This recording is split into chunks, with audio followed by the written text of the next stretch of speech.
Monsieur le Président, Monsieur le Premier ministre, dans les milieux de l'extrême droite la plus crasse, l'impunité règne. Il y a un mois, la fachosphère déversait sa bile raciste, antisémite, sexiste et ses injures à l'encontre de Daniel Obono et de moi-même. Hier, le journal Street Press révélait que Jean-Luc Mélenchon et des membres de notre groupe, des journalistes, des juifs et des musulmans étaient ciblés à nouveau par des appels au meurtre sur une chaîne Telegram tenue par les mêmes militants. En l'espace de 2 mois, nous avons porté plainte 2 fois. Pour de nombreuses personnalités engagées comme nous contre l'extrême droite, ces menaces nauséabondes ne sont pas nouvelles. Mais depuis des mois, l'extrême droite s'en donne à cœur joie, galvanisée par la semi-candidature d'un semeur de haine et par celle de sa comparse. Désormais, elle a son rond de serviette partout, à la radio, à la télévision, dans les journaux. Un torrent de boue déferle sur les réseaux sociaux et ailleurs. Partout, le discours raciste, sexiste, antisémite, homophobe déborde. L'atmosphère médiatique dans notre pays est devenue irrespirable. Il y a quelques semaines, le même journal révélait que des militants d'extrême droite s'entraînaient au tir sur des caricatures racistes. D'autres projettent des attentats. Selon les renseignements territoriaux, cette mouvance d'ultra-droite armée représenterait 3000 personnes. Car oui, Monsieur le Premier ministre, les discours accompagnent, préparent et facilitent les actes. Et dans ce contexte, vous taire reviendrait à vous rendre complice du monstre à venir. Non, l'extrême droite ne se combat pas ni par le silence, ni en employant ses mots, ni en chassant sur son terrain. Nous ne devons pas céder 1 millimètre à sa vision du monde mortifère. Monsieur le Premier ministre, le peuple ne rêve pas de s'entre-haïr. Il rêve de solidarité, d'entraide et de vie digne. Vous ne pouvez pas rester silencieux et passif face à cette extrême droite qui menace notre République, sème la haine et la violence dans notre pays. Monsieur le Premier ministre, n'attendez pas un passage à l'acte pour réagir.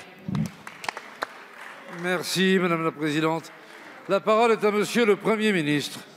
Merci, Monsieur le Président, Mesdames et Messieurs les députés, Madame la Présidente Mathilde Panot, je le dis de la façon la plus solennelle ici, nous condamnons sans aucune forme de réserve les agissements que vous venez de rapporter devant la représentation nationale.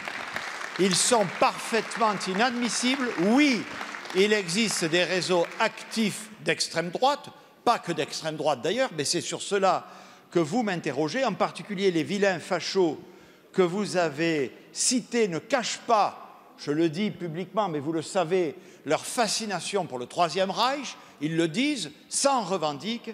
Et évidemment, nous ne faisons pas que le constater avec vous. Nous agissons, chère madame. D'abord, pour vous rappeler que sur les faits, la justice est saisie.